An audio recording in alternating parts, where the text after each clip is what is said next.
On January 20th, the final session of the 15th Kerala Assembly will commence. As this is the last session of the LDF government led by Pinarayi Vijayan, the House is expected to witness intense debates and strong opposition. Immediately after the session, Kerala will move into assembly election mode. Notably, communalism has emerged as a key talking point ahead of this crucial sitting, and many believe that the ruling CPIM controls that narrative. The LDF government is set to present a full budget in this session despite its tenure nearing an end, and there is widespread anticipation that it will be a populist one. Alongside this, the CPIM is hoping that its course correction efforts, including home visits, will work to its advantage. However, many observers note that at present, a narrative centered on communal politics appears to be its main lever for attempting a social engineering strategy aimed at securing a third consecutive assembly victory. After suffering a setback in the 2024 general elections, the CPIM appears to have recalibrated its approach, projecting itself as a sole force opposed not only to majoritarian communalism but also to minoritarian communalism. This shift stemmed from a growing realization that the party has been losing ground among its traditional Hindu vote base, particularly within the Ezhava community. Subsequently, the CPIM leadership, especially Chief Minister Pinarayi Vijayan, made what are widely seen as performative moves to signal that Ezhava community leader Vellapalli Nadeshan and Nayar community leader Sukumaran Nayar are supportive of an LDF comeback. Even as Nadeshan made a series of controversial remarks perceived as targeting the Muslim community, the Muslim League and Muslim majority Malappuram district, the Chief Minister and the CPIM appeared to make conciliatory gestures that were interpreted as attempts to appease him. Alongside it, CPIM doubled down on UDF, alleging that it is taking support of Islamist organizations like the Jamaat-e-Islami.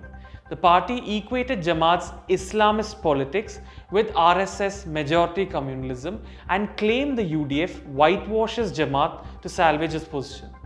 The party also pushed the narrative that the Indian Union Muslim League's positions align with or are influenced by Jamaat-e-Islami in ways that could polarize Kerala, framing it as Jamaat having undue sway over UDF decisions. Notably, these moves have been interpreted as attempts to capitalize on growing frictions between communities over various issues. However, the CPIM suffered another major setback in the 2025 local body polls, where, alongside other factors, the consolidation of Muslim minority votes against the LDF was cited as a crucial element in the outcome. It now appears that the party is intensifying its efforts to consolidate support among Hindu and Christian sections, an electoral equation that is also evident in the BJP's strategy. Post-local body polls, senior CPIM leaders like A.K. Balan have pushed the narrative that if the UDF comes to power, Islamist organizations such as Jamaat-e-Islami would wield disproportionate influence in that government.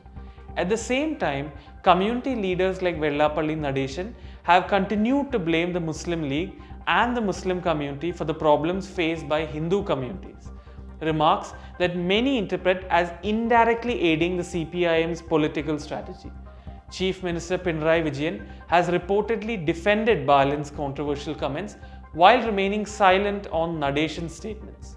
Most recently, Kerala Culture Minister Saji Cherian made controversial remarks indirectly blaming the Muslim population for LDF's poor performance in districts such as Malappuram and Kasaragod. Look at the names of those who won in Kasaragod and Malappuram, he said, to suggest sectarian mobilization. After the comments drew criticism for being divisive and inflammatory, Cherian sought to qualify them by saying he meant that voting patterns should not be polarized. Taken together, there are growing indications that these statements are not accidental and that the CPIM leadership is convinced such rhetoric could help it regain lost political ground ahead of the assembly elections. However, there is also a counter view that an excessive focus on communal politics and the negative campaigning associated with it, rather than on the government's achievements, could prove detrimental to both the party and the LDF in the upcoming elections as well as in the long run.